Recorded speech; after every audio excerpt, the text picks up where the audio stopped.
Our situation is so difficult, if not hopeless, said a leading business journalist in Taipei. We have great engineers and electronics companies, but our population is barely 23 million, whereas even South Korea has more than 48 million. That's no home market.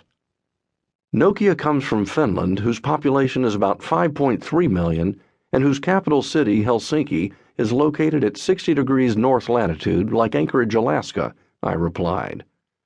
Size is a great asset when it is used strategically, but so is smallness when it comes with speed and flexibility. The story of Nokia is important across industries and heralds the future to many multinationals across the world. The reason is in its extraordinary positioning in terms of the competitive environment in the marketplace. Most major multinationals operate in a marketing-intensive or a technology-intensive environment. Unlike these companies, Nokia operates in a technology and marketing-intensive environment. Like Intel and Microsoft, it seeks to stay at the cutting edge of the latest technologies worldwide. Like Coca-Cola and Procter & Gamble, it also monitors closely the latest fashions and trends in the increasingly global markets. Nokia, however, is different from Intel, Microsoft, Coca-Cola, and Procter & Gamble in a crucial way. It was not born in a huge and prosperous home market. Today, Finland belongs to the prosperous elite of the world nations, but that legacy is fairly recent. Through much of their history, the Finns have struggled for survival, as witnessed by the national hymn. Our land is poor, it has no hold on those who lust for gain.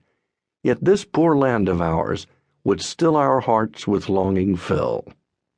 Unlike large and wealthy nations, Finland, along with other Nordic countries, is dramatically dependent on international markets, foreign trade, and investment. As a result, and in contrast to most of its rivals, even Nokia's geographic distribution is much more even. Over a third of its net sales originate from Europe and almost as many from Asia. The other sales come from the Americas, the Middle East, and Africa. Its home market, Finland, accounts for less than 1% of net sales. That makes Nokia, along with a few other multinationals, unique. When it comes to globalization, Nokia is in a category of its own. Unlike Coca-Cola, Procter & Gamble, Intel, and Microsoft, it is a multinational company that possesses virtually no home market of its own from a commercial standpoint.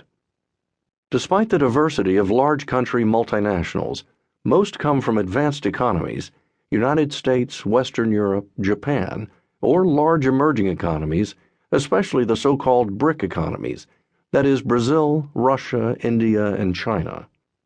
Because these multinationals originate from a great home base, their large home market is almost an inherited birthright.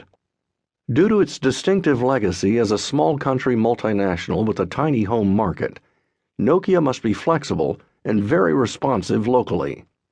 On the one hand, because of its peculiar global strategy, it sees the world as a single global village, emphasizing uniformity in customer needs, distribution channels, offerings, markets, and regulatory requirements.